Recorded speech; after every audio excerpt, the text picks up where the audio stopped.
বিগত সময়ে নির্বাচন ব্যবস্থা একেবারেই ভেঙে পড়েছে। নতুন করে উদ্যোগ নেওয়া হয় আগামী নির্বাচনে যেন এই ব্যবস্থা মাথা উঁচু করে দাঁড়াতে পারে। কিন্তু নির্বাচন ব্যবস্থা সংস্কার নিয়ে দলগুলো ঐকমত্যে পৌঁছতে পারছে কতটা? আবার কারো কারো দাবিও আছে জাতীয় নির্বাচনের আগেই হওয়া দরকার স্থানীয় সরকার নির্বাচন। এনসিপি বলছে সেটা না হলে অবৈধ নির্বাচনকে বৈধতা দিতে হচ্ছে নানা কৌশল। আজ আমরা ভোটের ট্রেনে এসব বিষয় নিয়ে আলোচনা করব। সঙ্গে আছি নাজমুস সাকিব। আজকে আমরা আলোচনা করব, তবে তার আগেই দেখে আসছে যে আজকে রাজনৈতিক মাঠে কি আলোচনা আছে। আজকে বেশ কিছু দল কিন্তু আলোচনা করেছেন, যার মধ্যে দেখতে পাচ্ছি যে নুরুল হক নূর তিনি বলেছেন যে সংসদ নির্বাচন নিয়ে জাতীয় সংলাপ শুরু এবং সেপ্টেম্বরের মধ্যেই নির্বাচনের তফসিল ঘোষণা করতে হবে, এবং এটা ছাড়াও তিনি কিন্তু 5টি দফা দিয়েছেন। এবং বিএনপির অন্যতম নেতা ডক্টর খন্দকার মোশাররফ হোসেন তিনি স্থায়ী কমিটির এক সভা শেষে তিনি বলেছেন যে ডিসেম্বরে নির্বাচন না দিলে সহযোগিতা অব্যাহত রাখা কঠিন হবে বিএনপির তরফ থেকে। এবং গণসংহতি আন্দোলন বলছে যে অবিলম্বে বিচার সংস্কার এবং নির্বাচনের সুনির্দিষ্ট রোডম্যাপ ঘোষণার দাবি আছে কিন্তু এই দলটির। আজকে আমরা এসব বিষয় নিয়ে আলোচনা করব। আজ আমাদের সঙ্গে অতিথি হিসেবে এসেছেন নির্বাচন ব্যবস্থা সংস্কার কমিশনের সদস্য জেসমিন টুলি। যুক্তব্য তার সঙ্গে আপা, আপনাকে স্বাগত ভোটের ট্রেনে।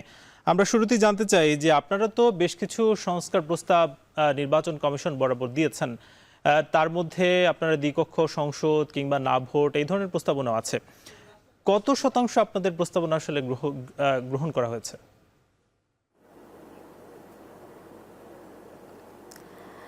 আপনাকে অনেক ধন্যবাদ। আসলে সংস্কারের মধ্যে অনেকগুলো, আমরা প্রায় 150 থেকে 250 সুপারিশ করা হয়েছে। তা বড় বড় সুপারিশগুলোর মধ্যে একদম নির্বাচনী ব্যবস্থাপনার আমূল পরিবর্তন হবে এরকম বেশ 2-4টা আছে। যেমন 40% ভোট কাস্ট হতে হবে, নাহলে একটা নির্বাচন ভ্যালিড বলে বিবেচিত হবে না।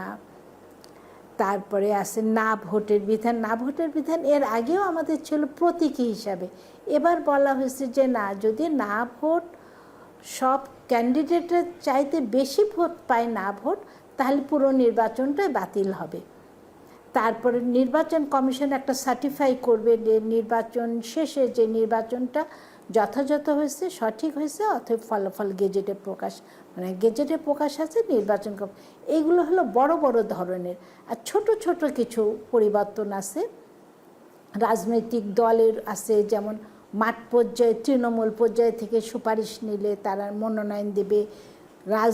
কোনো রাজনৈতিক দল থেকে মনোনয়ন পেতে হলে কমপক্ষে 3 বছর ওই দলের সদস্য থাকতে হবে।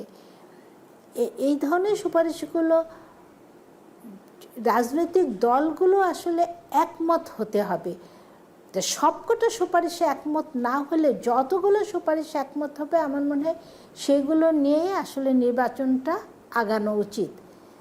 আমার কাছে তাই মনে হয়। কিন্তু আপা, আপনি যেমন আপনারা বেশ কিছু যে সংস্কার প্রস্তাবনা দিয়েছেন তার মধ্যে না ভোট নিয়ে বেশ আলোচনা আছে। যেমন বিএনপির তরফ থেকে আসলে বলা হচ্ছে যে না ভোটের ব্যাপারে তারা আসলে ঐকমত্যে পৌঁছতে পারছে না, এবং বলা হচ্ছে যে মানুষ মূলত আসলে হা ভোট দিতেই কেন্দ্রে যায়, এবং না ভোটের যেই এর আগেও হয়েছে সেটার আসলে বেশ সফলতা তারা দেখছে না। কি বলবেন? আচ্ছা, এখানে না ভোট এর আগে যেটা ছিল 2007-08-এ যখন অর্ডিন্যান্স করে না ভোটটা ঢোকানো হলো, সেটা জাস্ট প্রতীকী হিসাবে ছিল যে না ভোট দিলে তাতে ফলাফল কোনো প্রভাবিত হবে না, মানে জাস্ট না ভোট দেওয়ার কিন্তু এবার যেটা করা হয়েছে যে সুপারিশটা, যে হ্যাঁ না ভোট যদি বেশি ভোট পায় তা ওই যারা ক্যান্ডিডেট আছে তারা কেউ আর ইলেক্টেড হবে বলে বিবেচিত হবে না। হ্যাঁ, বিএনপি একটা বড় রাজনৈতিক দল দেশে, অথবা তারা এখানে যদি একমত না হয় যে না ভোট, তাহলে তাদের কারণটাও তো মানুষকে জানানো দরকার যে এই কারণে না ভোটটা ডিমেরিটটা এটা। হ্যাঁ, মানুষ এটা আছে, ডিমেরিট মেরিট দুটাই আছে। মেরিট যেমন আছে যে সমস্ত ক্যান্ডিডেটরা অতীতের অভিজ্ঞতা থেকে দেখা যায় যে যারা নির্বাচিত হয়েছে যে সমস্ত, তাদের বিভিন্ন ধরনের তারা দুর্নীতি করেছে, তারা বিভিন্ন ধরনের মানে জোর জুলুম অর্থ বিনিময় করেছে, সন্ত্রাসী হয়ে তারা ইলেক্টেড হয়েছে।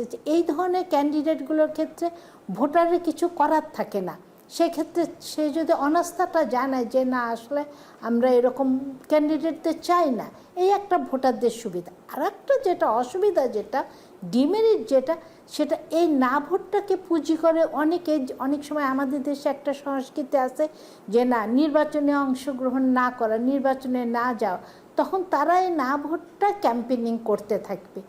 তা এই যদি বড় কোনো রাজনৈতিক দল নির্বাচন থেকে সরে দাঁড়ায় এবং এই না ভোটের জন্য ক্যাম্পেনিং করতে থাকে ভোটারদের, সেক্ষেত্রে একটা সমস্যা দেখা দিতে পারে। আপনারা তো বেশ কিছু যে প্রস্তাবনা দিয়েছেন তার মধ্যে আরেকটা প্রস্তাবনা আছে যে স্থানীয় সরকার যে নির্বাচন সেখানে দলীয় প্রতীক যাতে না রাখা হয়, এটার যৌক্তিকতা আসলে কি ছিল? আচ্ছা দেখেন, স্থানীয় সরকার নির্বাচনটা কিন্তু আমাদের দেশে নির্দলীয়ই ছিল এবং দীর্ঘদিন ধরে এটা একদম পরিবারের মধ্যে নির্বাচন, নিজেদের পরিচিত মানুষদের মধ্যে নির্বাচন। কিন্তু যখন আপনি স্থানীয় সরকার নির্বাচনকে দলের প্রতীকে করছেন, তখন না এটা পুরো সমাজটা বিভাজিত হয়ে যায়। একটা মহল্লা, ধরেন একটা ইউনিয়ন পুরো বিভাজিত হয়ে যায় শুধু প্রতীকের কারণে। কিন্তু এর আগে যখন ছিল যে এটা নির্দলীয় ইলেকশন, কোনো দলীয় ইলেকশন, তখন তারা কিন্তু সবাই মিলে একটা যোগ্য মানুষকে তারা সিলেক্ট করতো। এখানে দল কি প্রতীককে এগুলো দেখার সুযোগ থাকতো না, এই একটা সুবিধা। দ্বিতীয় আর একটা যেটা কারণ, সেটা হলো এই দলের প্রতীক নেওয়ার পর দেখা যাচ্ছে যে আমাদের স্থানীয় সরকার নির্বাচনগুলো অনেক ঝুঁকিপূর্ণ হয়ে গেছে।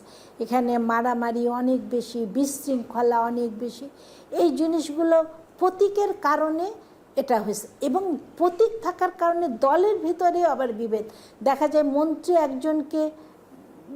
একজনকে করে, মানে সে হলে সমর্থন দেয়, আবার তার এমপিও, এলাকার এমপি আবার আরেকজনকে দিয়ে নিজেদের মধ্যে যে মারপিট, নিজেদের মধ্যে যে বিরোধ, সেই সব কারণে আসলে আপনারা প্রতীকটা সরাতে অনুরোধ করেছেন। আমরা সেই বিষয়টা আসবো, তবে নিব ছোট একটা বিরতি, ফিরবো কিছুক্ষণ পর।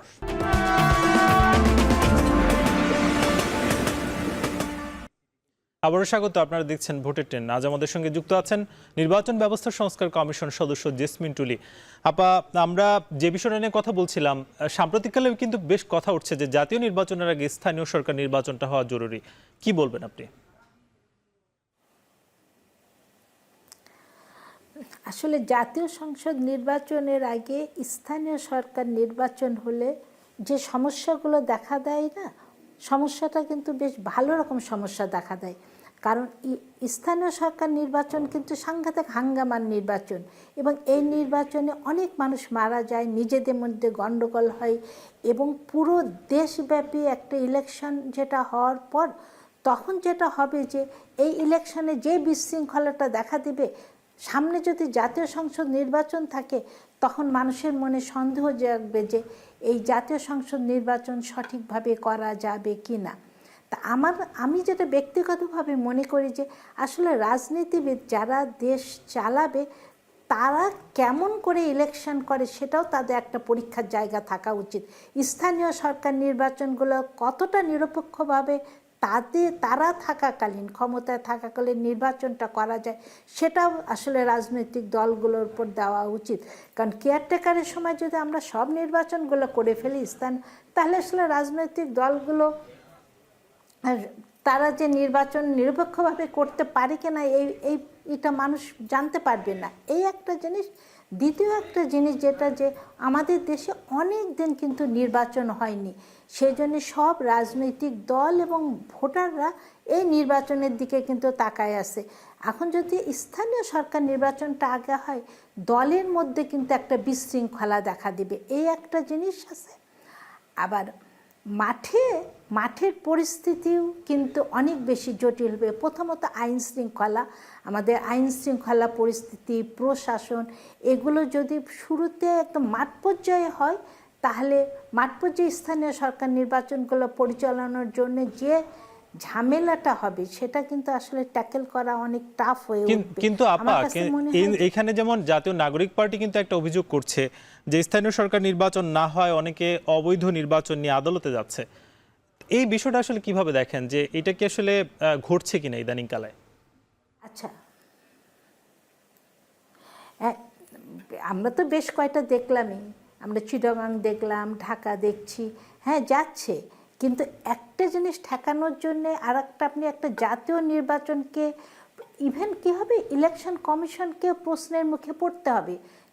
যখনই স্থানীয় সরকার নির্বাচনগুলো বিশৃঙ্খলার সৃষ্টি হবে, মারপিট হবে, মানুষ মারা যাবে, তখনই কিন্তু সুষ্ঠুভাবে নির্বাচন করা পারবে কিনা ইলেকশন কমিশন, এই প্রশ্ন নির্বাচন কমিশনের উপর দেখা দিবে এবং মানুষের আস্থার জায়গাটা অনেক দুর্বল হয়ে উঠবে। আমার কাছে যেটা মনে হয় যে রাজনৈতিক দলগুলো যদি আমরা জাতীয় সংসদ নির্বাচনটা সঠিক করতে পারি, এর পরবর্তীতে স্থানীয় সরকার নির্বাচনগুলো রাজনৈতিক দলের অধীনে হয়ে তাদের প্রুফ করা উচিত যে হ্যাঁ তারা নিরপেক্ষভাবে নির্বাচন তাদের অধীনে করা কিন্তু হবে। সেই প্রভাব মানে আগামীতে যে দলটি আসবে তারা যাতে স্থানীয় সরকার নির্বাচনে কোনো প্রভাব বিস্তার না করতে পারে, সেই ব্যাপারে কি কোনো প্রস্তাবনা আপনারা দিচ্ছেন বা দিবেন? হ্যাঁ, সেই চাপটা তো অবশ্যই জনগণের কাছ থেকে থাকতে হবে। আসলে সব তো আইন করে সব কিছু কিন্তু করা সম্ভব না। মানুষের, জনগণের কাছ থেকে যদি ওই চাপ থাকে যে এর আগে বিগত পরপর 15-16 বছর আমরা যে ধরনের নির্বাচন দেখেছি, আমরা এখন আর এই ধরনের নির্বাচন দেখতে চাই না। মানুষ যদি তারা নিরপেক্ষভাবে নির্বাচন পরিচালনা না করে, সেক্ষেত্রে মানুষের রিজেক্ট করার একটা সুযোগ জানে তৈরি হয় যে না তোমরা ঠিক মতন ইলেকশন, এটা আসলে নিজেদের ব্যাপার। আমার কাছে মনে হয় নিজেদের মধ্যে এটা রাজনৈতিক দলগুলো ঠিক করা উচিত যে আমরা কোন ইলেকশনটা আগে অর্থাৎ করতে। রাজনৈতিক দলগুলো ঠিক করবে। আপা, আরেকটি বিষয় আমরা জানতে চাই, আপনারা তো জানুয়ারি মাসে এই প্রস্তাবনাগুলো দিয়েছেন প্রায় 150-র মতো, কিন্তু এই যে দলগুলোর সঙ্গে যে আলোচনা, তারা আসলে কতটা ঐকমত্যে পৌঁছতে পারছে? আসলে কোনোদিনই সব কিছু 100% ঐকমত্যে হবে না, এটা তো খুবই স্বাভাবিক। আমার একমত, আপনার একমত, এটাই স্বাভাবিক। কিন্তু দেশের স্বার্থের জন্য যতগুলো মঙ্গল এবং যতগুলো একমত হওয়া যায় সেগুলোকে নিয়ে আগানো উচিত। আপনি কোনোদিন রাতারাতি কোনো কিছু পুরোপুরি সঠিক করতে পারা যায় না, কোনোদিনই সম্ভব না।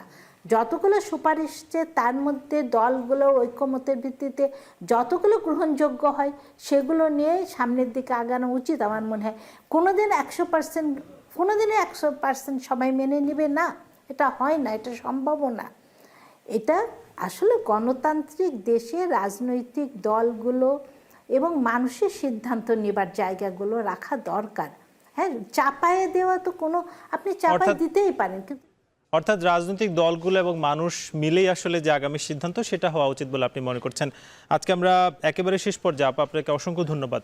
নিব ছোট একটা বিরতি, ফিরবো কিছুক্ষণ পর।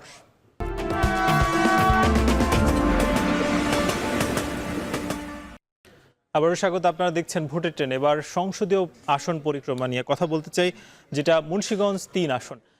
মুন্সিগঞ্জ 3 আসন মূলত 173তম সংসদীয় আসন, যেটা সদর এবং গজারিয়া উপজেলা নিয়ে গঠিত, যেখানে মোট ভোটার আছেন 4,80,251 জন, এবং এখানে পুরুষ ভোটার 2,48,509 জন এবং নারী ভোটার 2,31,742 জন। আজকে আমাদের সঙ্গে যিনি অতিথি হয়ে এসেছিলেন তিনি যেটা বলছেন যে জেসমিন টুলি, নির্বাচন ব্যবস্থা সংস্কার কমিশনের সদস্য, যে আগামী দিনের যেই রাজনীতি কিংবা আগামী দিনের যে নির্বাচন, যিনি ক্ষমতায় আসবেন তাকে সঙ্গে নিয়ে জনগণ যাতে একীভূত হয়ে আগামী দিনের যদি একটা সুষ্ঠু নির্বাচন করা যায়, সেক্ষেত্রে মানুষ উপকৃত হবে এবং বাংলাদেশও কিন্তু উপকৃত হবে। আজকের মতো ভোটের ট্রেন শেষ করবো। আগামীকাল নতুন কোনো বিষয়ে আলোচনা হবে। শুভরাত্রি।